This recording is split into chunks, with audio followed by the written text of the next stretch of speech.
Irmãos, boa noite.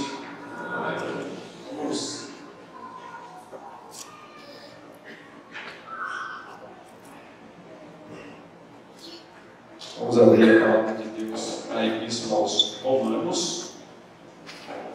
Já lemos alguma coisa da Epístola aos Romanos nesse culto, mas vamos ler um pouco mais. Vamos lá nos capítulos iniciais de Romanos, mais especificamente no capítulo 3, onde nós vamos fazer a leitura dos versos 19 até 31.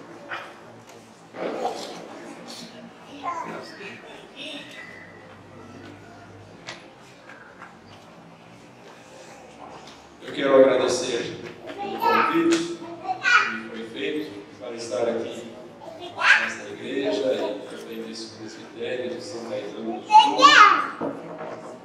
E principalmente numa data tão especial, tão significativa como essa, mais um aniversário da nossa reforma do século XVI, 502 anos da reforma. Há 2 anos tivemos grandes comemorações do 5º centenário da reforma, mas é importante que nós continuemos sempre celebrando essa data a cada ano, porque são as nossas origens, as nossas raízes, a nossa identidade como igreja cristã, evangélica e presbiteriana, igreja reformada. Inclusive, aproveito para parabenizar o presbitério de São Caetano do Sul por promover esse culto exatamente no dia da reforma, não esperando o sábado mais próximo, o domingo mais próximo, mas exatamente no dia mesmo, sendo meio de semana. É muito bom, no dia 31 de outubro, essa data tão significativa para todos nós estarmos reunidos aqui para esse culto de ação de graças ao nosso Deus por mais um aniversário da reforma da qual somos herdeiros.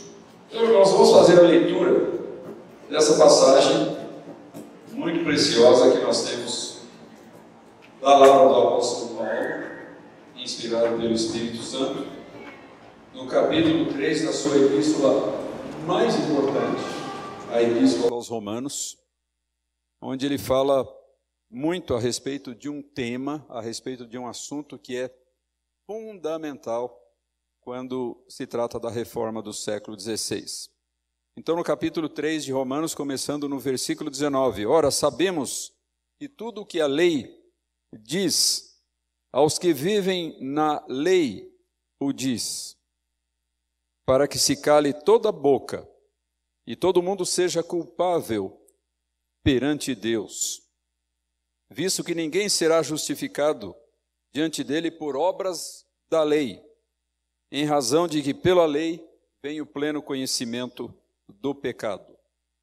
Mas agora, sem lei, se manifestou a justiça de Deus, testemunhada pela lei e pelos profetas.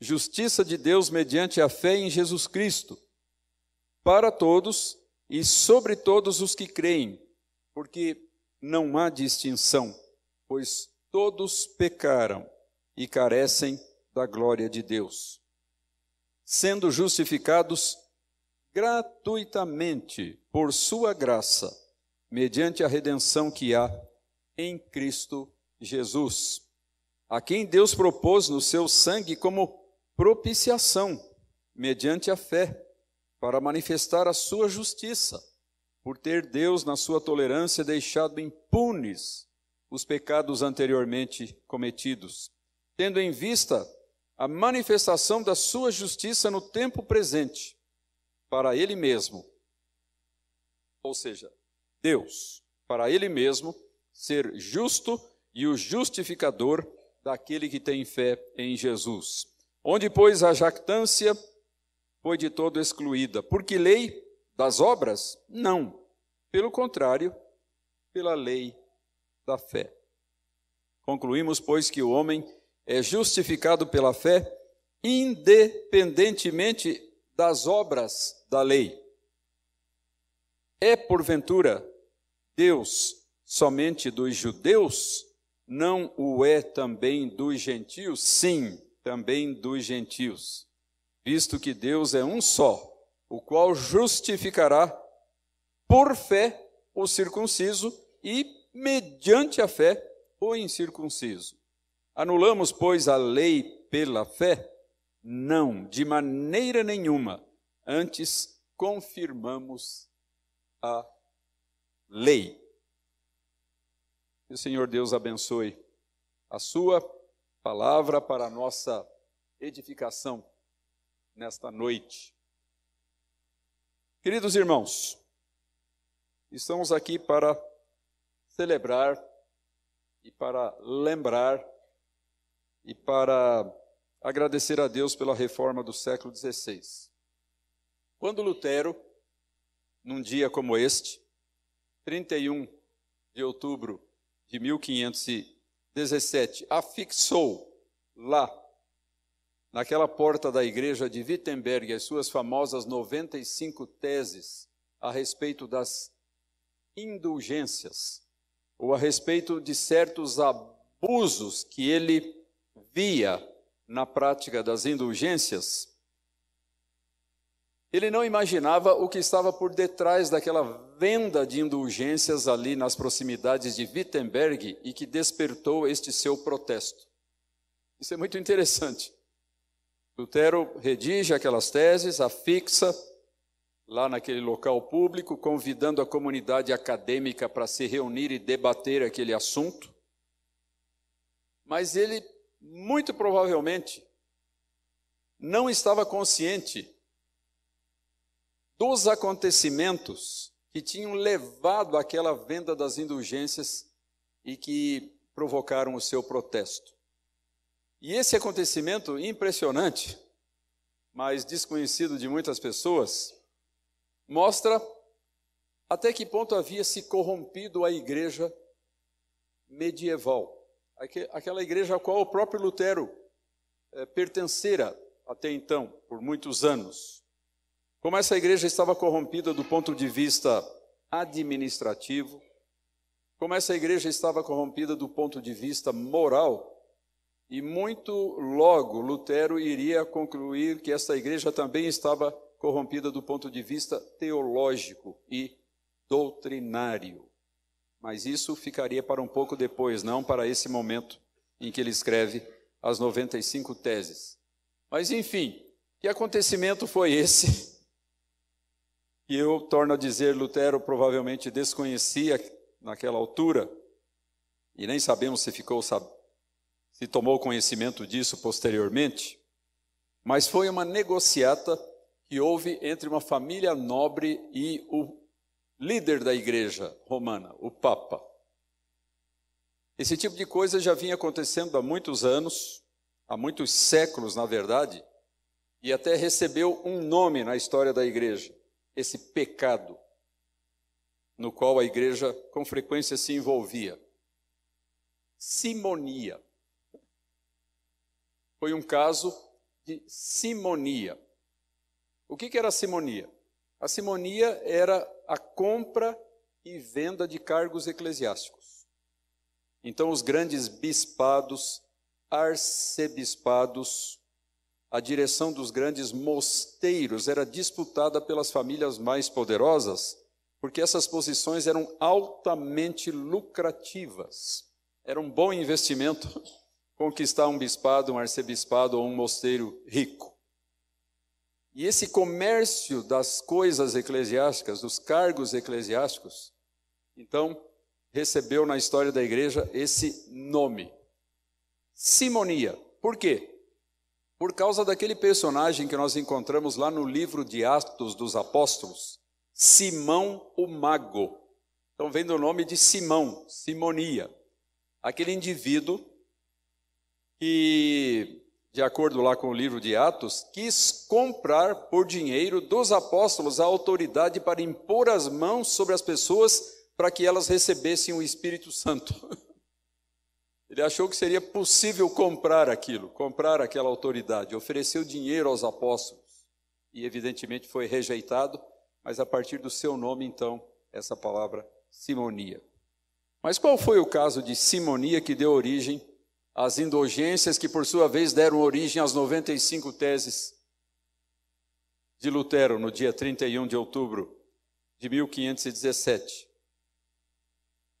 O imperador alemão naquela época era escolhido por um pequeno colégio eleitoral, composto de apenas 7 participantes, sendo 4 príncipes, 4 nobres e 3 arcebispos. Então a presença aí da igreja e do Estado. 4 representantes, digamos, do poder civil e 3 representantes da igreja. Acontece que um daqueles arcebispados que tinham direito a esse voto no colégio eleitoral estava vago. O arcebispo anterior havia falecido, não havia sido ainda escolhido ninguém para substituí-lo. Então, uma daquelas 4 famílias nobres, que também faziam parte desse colégio eleitoral, teve a ideia de conquistar aquele arcebispado e assim exercer mais influência na eleição do próximo imperador. A família Hohenzoller, um nome bem germânico, bem alemão. Eles escolheram então um membro da família para ocupar aquele arcebispado. O seu nome era Alberto de Brandemburgo. Mas havia uma dificuldade. O Alberto já era detentor de outros cargos episcopais. Ele já era bispo de outras 2 dioceses. E essa era uma prática condenável naquela época. Eles davam a isso o nome de pluralismo, quando o mesmo indivíduo ocupava várias funções ao mesmo tempo. Foi preciso, para ele se tornar o arcebispo da cidade de Mogúncia, que inclusive era a mais antiga sé episcopal da Alemanha, foi preciso uma autorização especial do Papa. E essa autorização custou muito dinheiro, uma elevada soma. E essa família, embora importante, nobre, mas não tinha todo aquele dinheiro. Então foi necessário fazer um empréstimo bancário. Quem eram os banqueiros da Idade Média? Os judeus. Os cristãos não podiam exercer atividades bancárias, porque a obtenção de lucros mediante um empréstimo de dinheiro, que é o que os bancos fazem, era considerado o pecado da usura. Era um pecado, era considerado um pecado. Então, os cristãos não podiam dedicar-se a atividades bancárias. De modo que os judeus acabaram ocupando esse espaço. Eles eram os banqueiros ali do final da Idade Média. Então, foi feito um empréstimo junto aos famosos banqueiros Fugger, lá na cidade de Augsburgo. E com isso, a família fez o pagamento ao Papa, o Papa concedeu aquela autorização e o Alberto se tornou o arcebispo de Mogúncia. Só que agora essa família importante tinha um problema, eles precisavam pagar aquele débito que eles haviam contraído. Então o Papa veio com uma segunda proposta.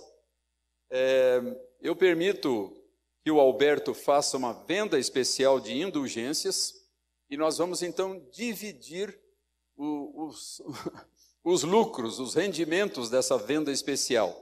Metade virá para mim, porque eu estou construindo a Catedral de São Pedro, sim, a mesma que está lá hoje em Roma. Indiretamente está relacionada com o início da Reforma Protestante, né? A construção da Catedral de São Pedro. E a outra metade fica para vocês, então, liquidarem aí o seu empréstimo bancário. E, irmãos, embora essa seja uma coisa aparentemente fantasiosa, mas foi exatamente assim que aconteceu. Todos os historiadores confirmam essa história, inclusive os próprios historiadores católicos, eles admitem que foi exatamente isso que aconteceu. Ou seja, aquela família nobre, aquela família poderosa, simplesmente comprou um arcebispado por interesses políticos e econômicos, e nenhum outro interesse a não ser político e econômico. Pois bem, como havia sido combinado, então, o arcebispo Alberto de Brandemburgo, lá da cidade de Mainz, em português Mogúncia, ele realizou aquela venda de indulgências. O que eram as indulgências? As indulgências eram uma espécie de um perdão concedido pela igreja em relação às penalidades temporais do pecado.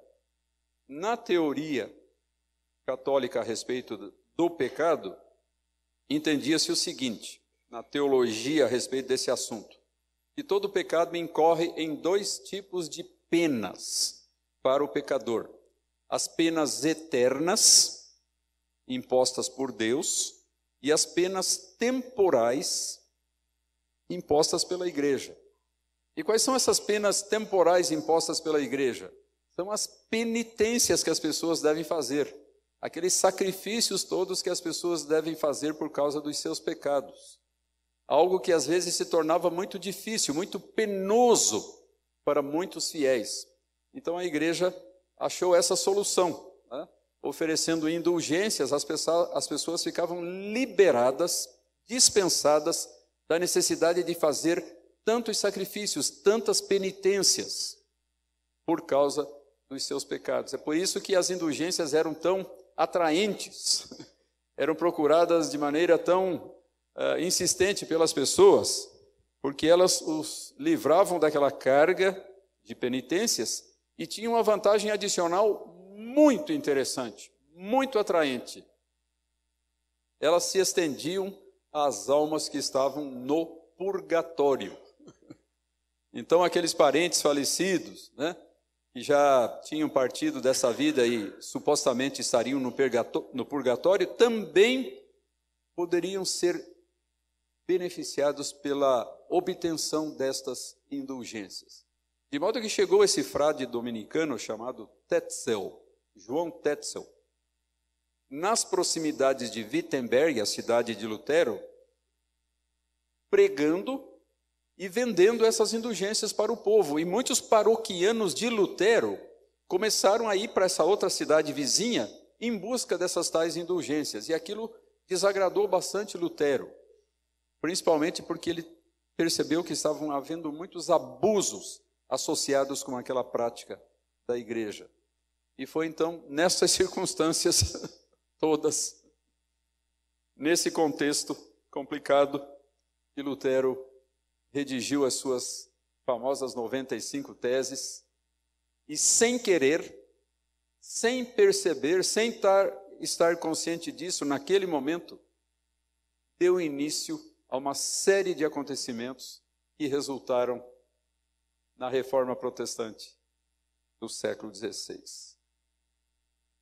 Queridos irmãos, a Igreja Romana, hoje, 500 anos depois, continua a ter os seus problemas, morais, os seus problemas administrativos e, certamente, do nosso ponto de vista, os seus problemas doutrinários, teológicos. Mas eu creio que hoje o nosso foco deve ser outro. Hoje nós não temos mais o objetivo de nos envolver em polêmicas, como fizeram gerações anteriores de irmãos nossos, mas o nosso foco hoje deve ser outro.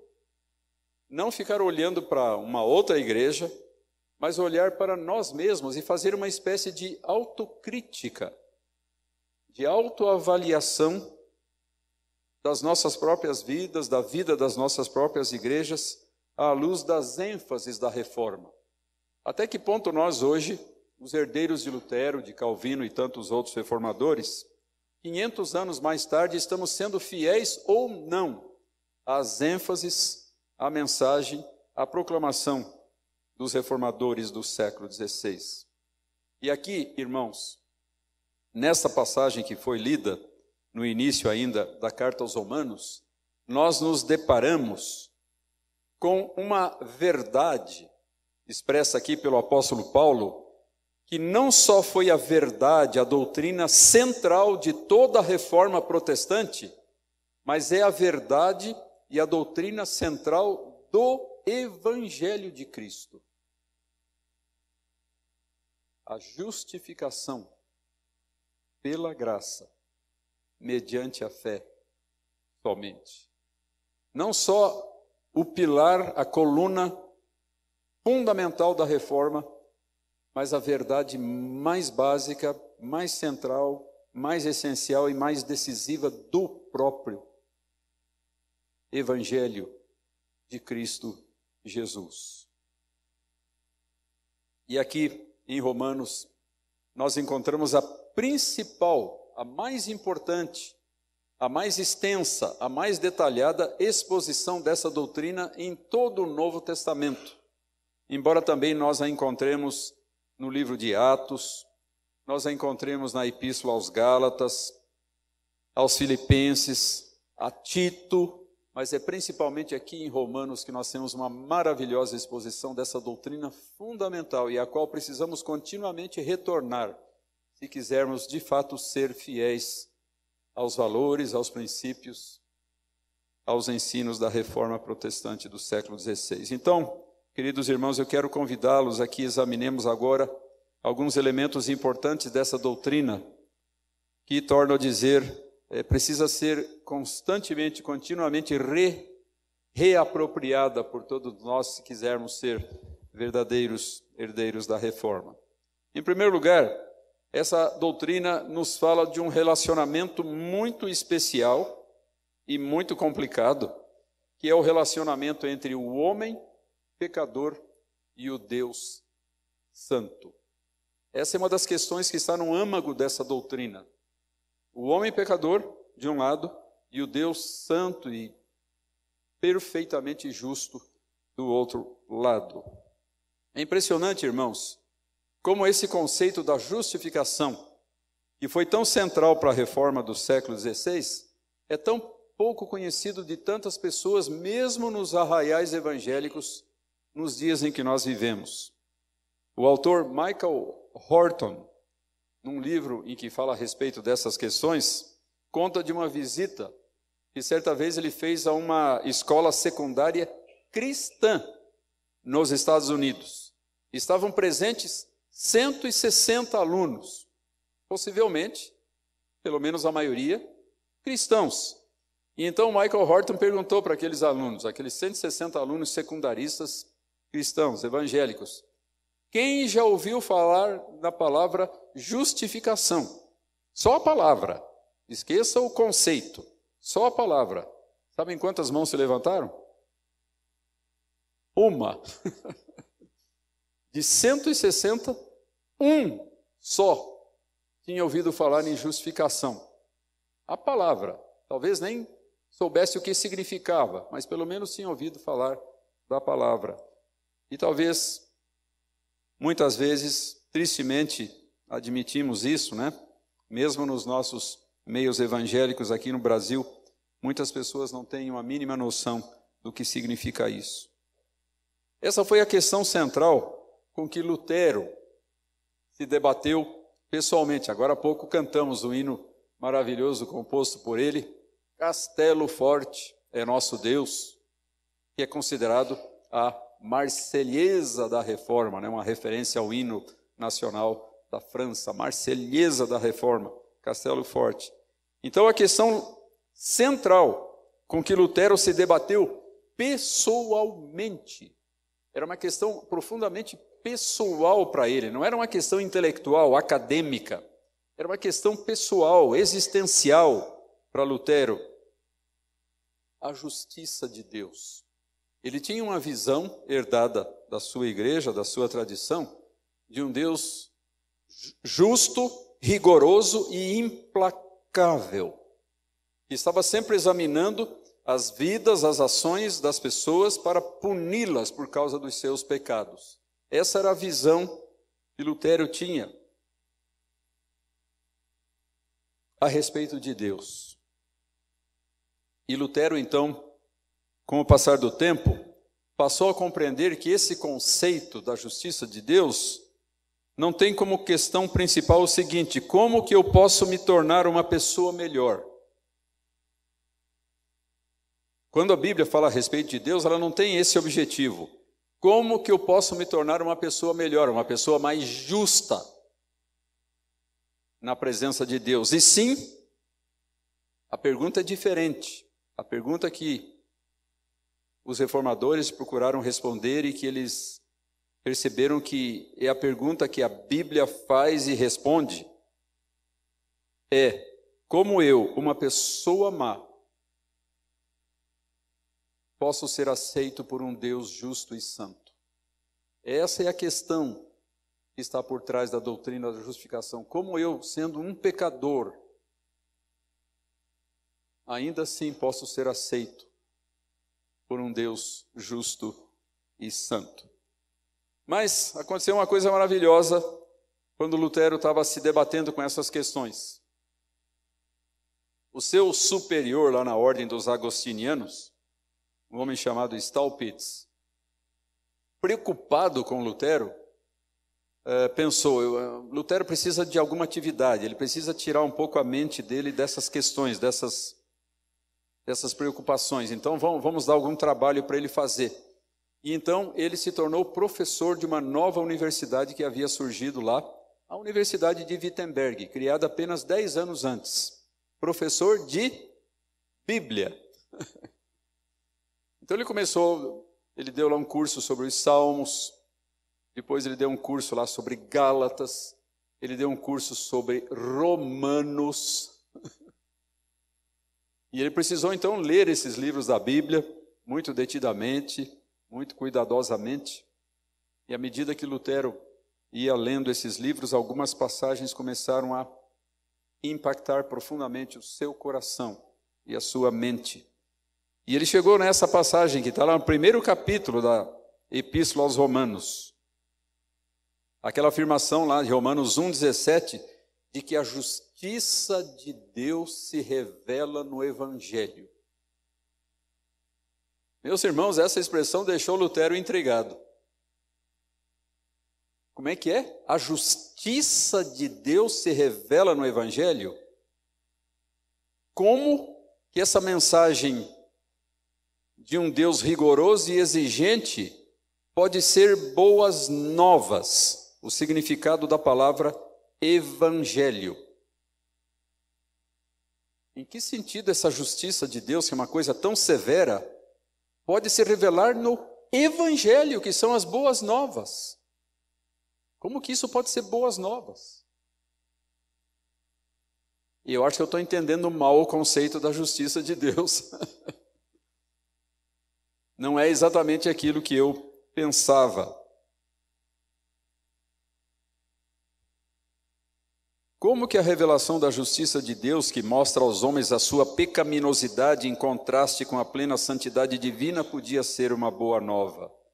E ele teve uma pista, né? Ele começou a pegar uma coisa daqui e dali na Escritura, à medida que ele lia os diferentes livros da Bíblia para dar as aulas lá para os seus alunos da universidade.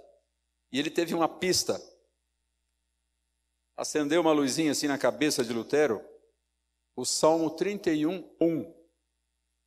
Ele saiu de Romanos, foi lá para o livro de Salmos, Salmo 31:1, só uma expressão: livra-me por tua justiça. Opa! Aqui justiça não tem nada a ver com condenação, com severidade, tem a ver com libertação, com redenção. Livra-me pela tua justiça.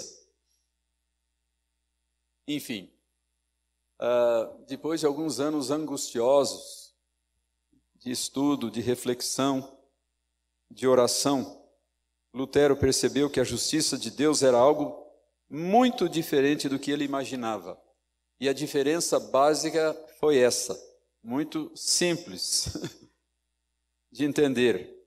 Ele percebeu que a justiça de Deus não é uma exigência de Deus que Ele coloca sobre nós. É algo que Deus requer de nós e a gente não tem condição de conceder a Ele. Essa missão impossível que Deus joga para cima de nós. Ele requer de nós algo que não está em nós. A justiça de Deus não é uma exigência de Deus imposta a nós, mas é uma dádiva que Deus nos concede.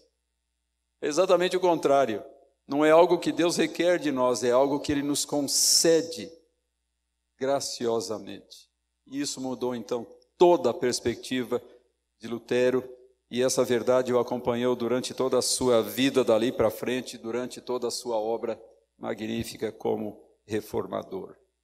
Uma justiça que é pela fé do princípio ao fim. Como diz também lá Romanos 1,17, o justo viverá por fé.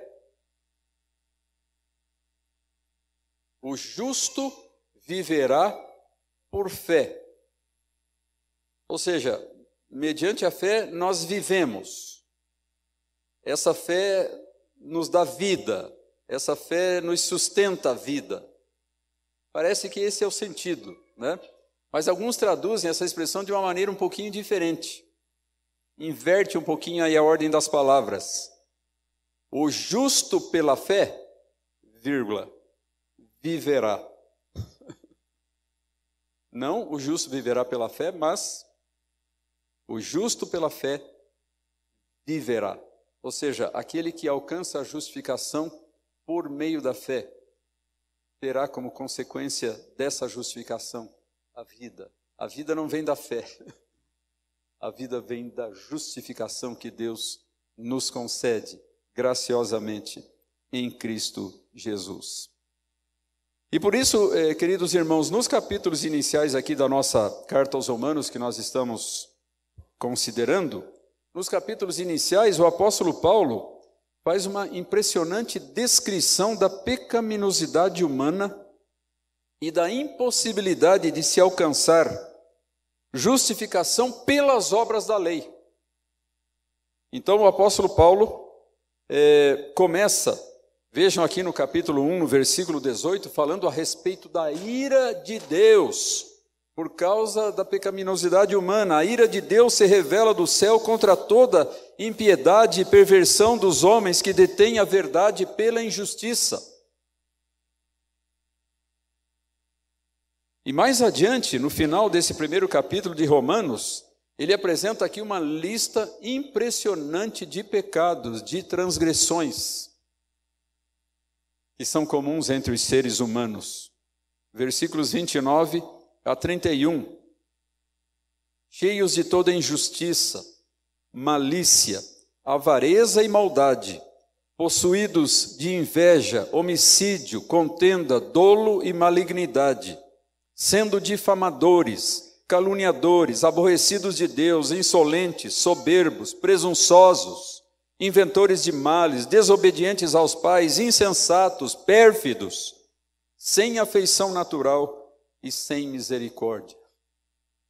Que coisa impressionante essa lista de coisas tão humanas, tão tristemente humanas, que são os nossos pecados, as nossas transgressões diante de um Deus santo.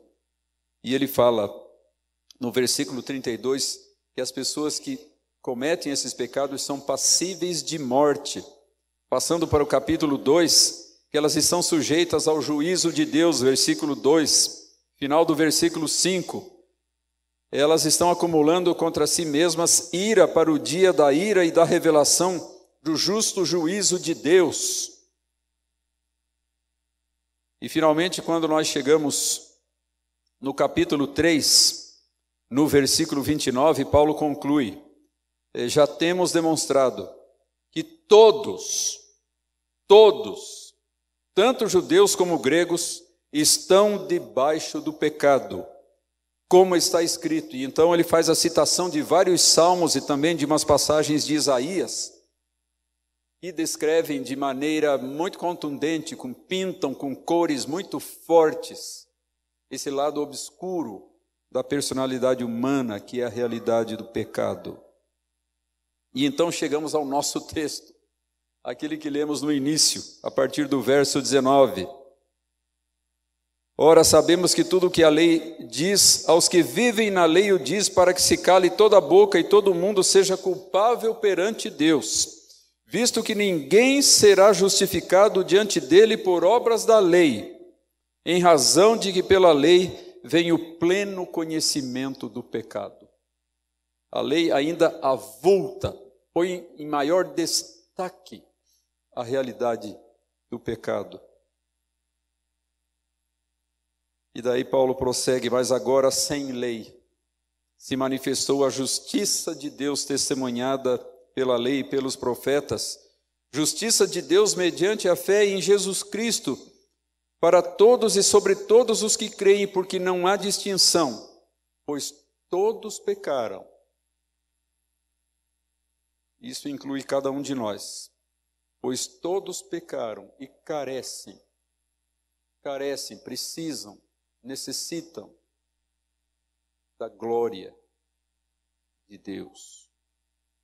Estão afastados, estão distantes da glória de Deus.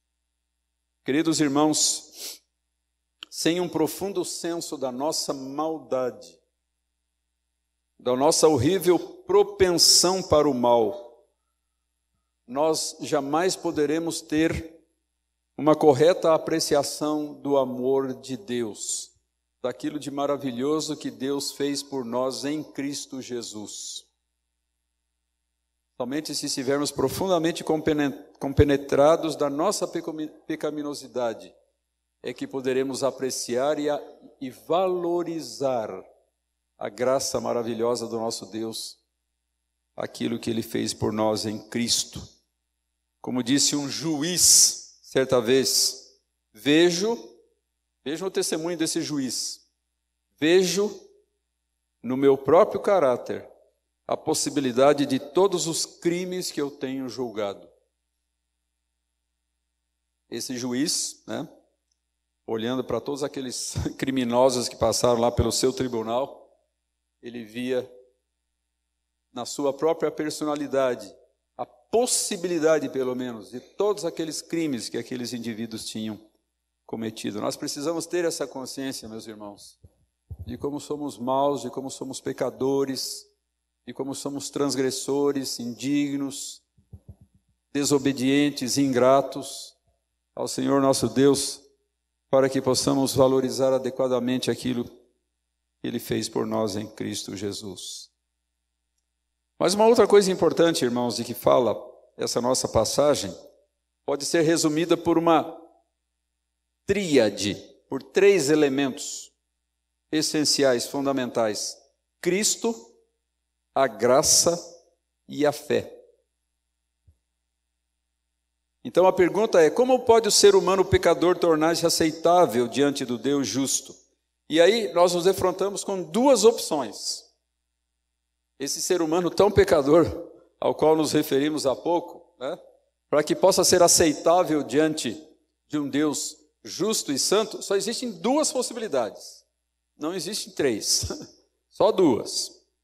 Mediante a sua própria justiça, a justiça do ser humano, ou então, na impossibilidade desta, mediante uma justiça alheia, uma justiça de outra pessoa que possa nos beneficiar. E aqui entra em cena o amor gracioso do nosso Deus. Em sua justiça, Ele é extremamente rigoroso e exigente.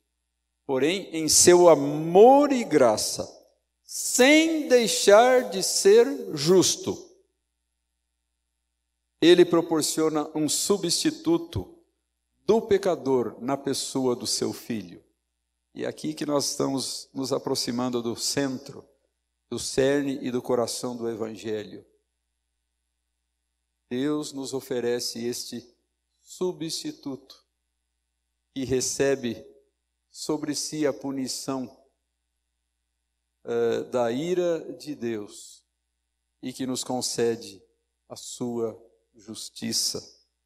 Aquela maravilhosa troca, como alguém disse, aquela sublime transação, onde Cristo toma sobre si os nossos pecados e nos concede a sua justiça, como vemos Paulo dizendo na 2ª carta aos Coríntios, no capítulo 5, 21, aquele que não conheceu o pecado, ou seja, Cristo, Ele o fez pecado por nós. Deus colocou sobre o seu Filho os nossos pecados, de modo que quando Deus olhou sobre o seu Filho na cruz, Ele estava vendo os nossos pecados que estavam sobre Ele. É o que diz Paulo. Aquele que não conheceu o pecado em si mesmo, ele o fez, ele foi transformado em pecado por nós, para que nele fôssemos feitos justiça de Deus. Ele levou sobre si o que não era dele, o nosso pecado, e ele nos deu algo que não era nosso, a sua justiça. É por isso que podemos ser salvos, é por isso que podemos ser perdoados, é por isso que podemos ser reconciliados, por essa troca maravilhosa que Deus fez, levando o nosso pecado e nos concedendo a sua justiça. Em sua encarnação, sofrimento e morte, o Senhor Jesus satisfez os requisitos da justiça divina em relação a nós. E agora, mediante a fé, a sua justiça nos é concedida ou atribuída. E assim nós somos perdoados, justificados e salvos. De modo que, na concepção dos reformadores, todos eles, sem exceção, na concepção dos reformadores, justificar não é tornar justo, como era entendido então, na época, na teologia da época. O que é justificar? Transformar em justo. E por isso a justificação era entendida como um processo que durava a vida toda. Para que um pecador possa se tornar uma pessoa justa, isso não é coisa fácil, isso não é coisa rápida. É um processo muito longo que exige a vida toda. Quem sabe lá no final da vida a pessoa vai se tornar mais ou menos justa. Os reformadores disseram, não é isso que a Bíblia ensina. Não é isso que a Escritura testifica. Justificar não é tornar justo, mas declarar alguém justo mesmo que essa pessoa não o seja. Isso é muito diferente.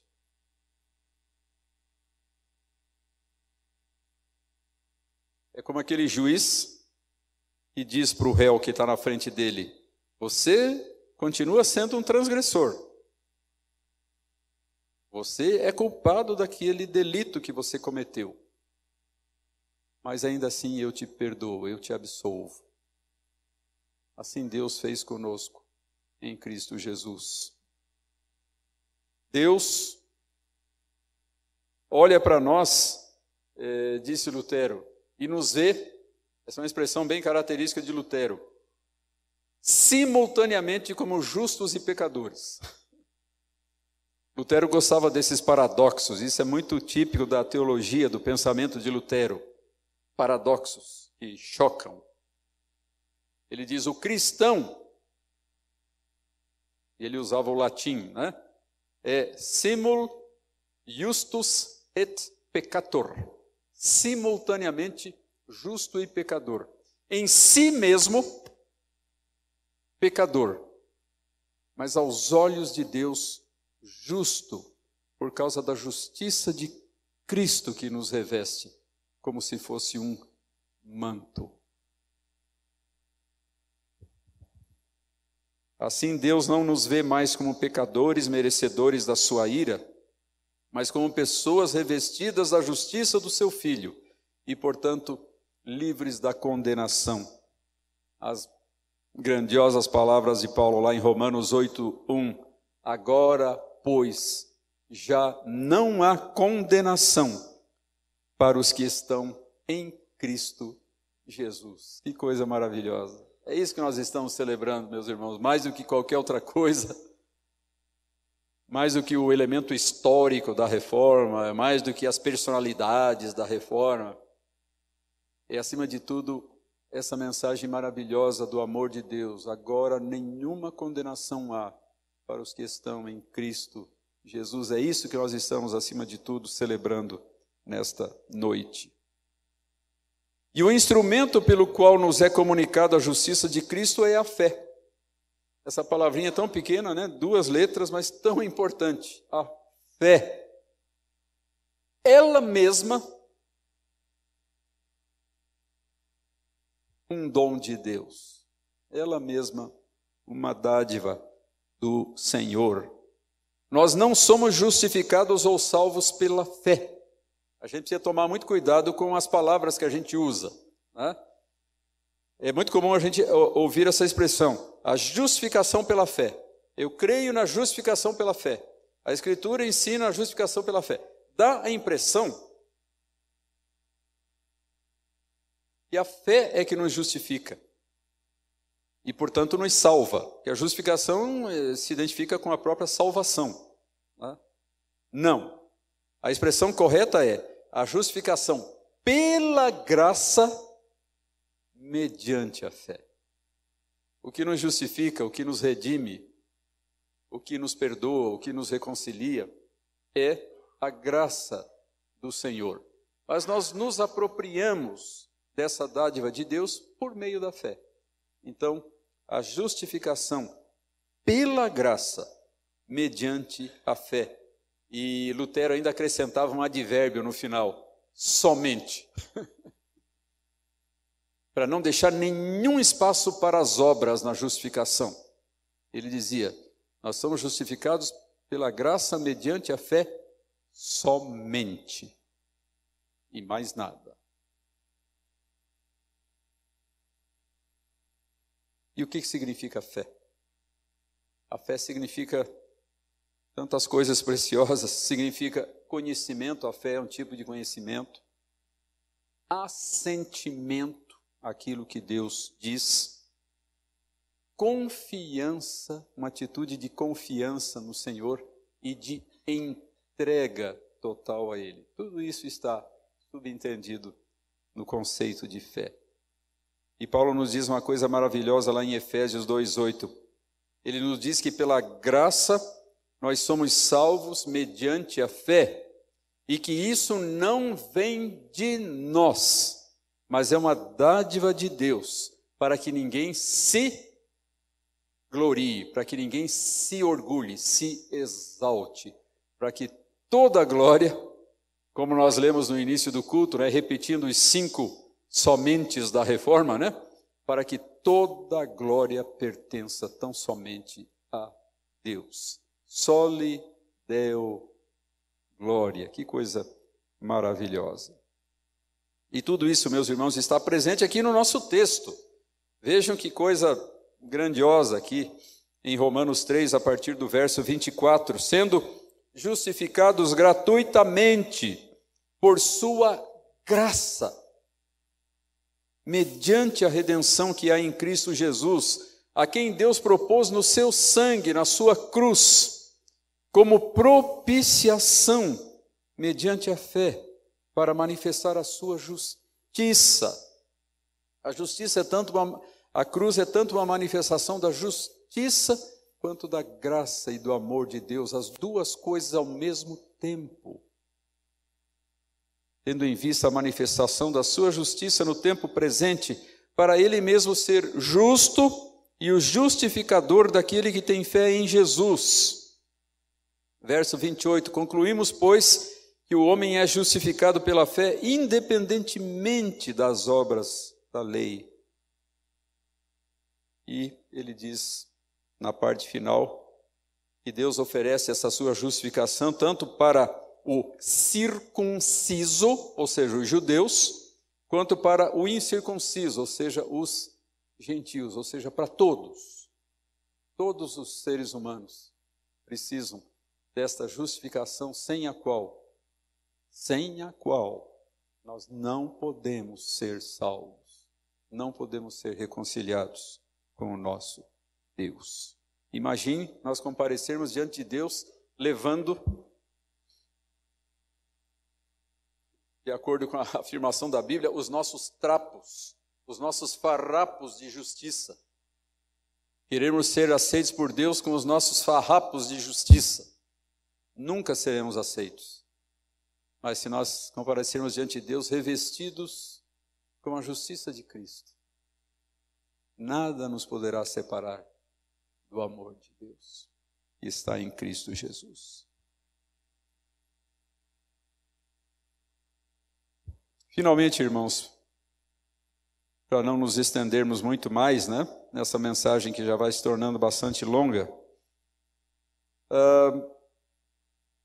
é preciso, ao se tratar desse assunto, falar a respeito de uma coisa.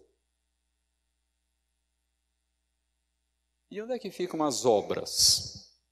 Onde ficam as nossas ações, a nossa obediência nessa questão toda, nessa equação toda? Essas verdades, irmãos, das quais nós estamos falando e que estão muito presentes nessa passagem aqui de Paulo aos Romanos, são, como eu disse, os pilares fundamentais tanto da reforma do Evangelho. Somente Cristo, somente a graça e somente a fé. Daqueles 5 que nós repetimos lá no começo, esses são os 3 do meio. O primeiro é somente a Escritura e o último é somente a Deus a glória. E no meio estão esses outros 3. Somente Cristo, somente a graça e somente a fé. Que somados, unidos, constituem a maravilhosa doutrina da justificação pela graça mediante a fé. Lutero disse uma coisa interessante a respeito dessa doutrina, meus irmãos, que nós estamos considerando nessa noite de ação de graças pelos 502 anos da Reforma. Sabe o que Lutero disse a respeito da doutrina da justificação pela graça mediante a fé? Lutero disse, esse é o artigo pelo qual a igreja se sustenta ou cai. Essa doutrina, meus irmãos, essa verdade bíblica é tão fundamental, é tão central, que Lutero fez essa afirmação. Esse é o artigo de fé pelo qual a igreja se sustenta, se o abraçar, ou cai, se o esquecer, se o rejeitar. Vejam a importância que o reformador atribuía a esse artigo da nossa fé. Porém, na época da Reforma, muitos católicos e até mesmo alguns protestantes se sentiram incomodados com uma coisa, olhando para essa doutrina. Os católicos e mesmo alguns protestantes. Isso parecia fazer da salvação algo simples demais. Essa era uma crítica que era feita contra Lutero e os outros reformadores. Vocês banalizaram a salvação. A salvação que na nossa igreja, a igreja católica, é um processo que dura a vida toda e que exige tanto envolvimento, tanto esforço das pessoas, vocês transformaram numa coisa simples demais. Basta crer e a pessoa está salva. Essa foi uma crítica que Lutero, Calvino e os outros receberam. Sabe como é que eles responderam para isso? Ou responderam a isso? De uma maneira muito interessante. Lutero de novo. Nós somos salvos pela graça mediante a fé somente. Até aí, normal. Daí ele acrescentou uma expressão. Mas não por uma fé que está só. Parece ser simplesmente um jogo de palavras, mas é muito mais do que isso. Nós somos salvos pela graça, mediante a fé somente, mas não por uma fé que está sozinha.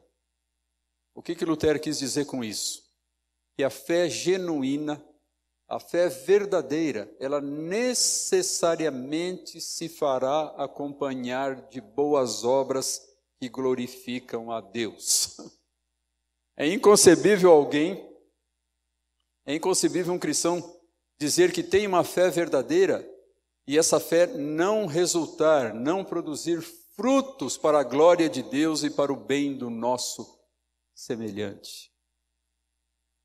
Nós temos aquelas famosas palavras também de Paulo, lá em Gálatas 5:6, onde ele diz, nem a circuncisão, nem a incircuncisão tem valor algum, mas a fé que atua pelo amor. Essa que é a fé verdadeira.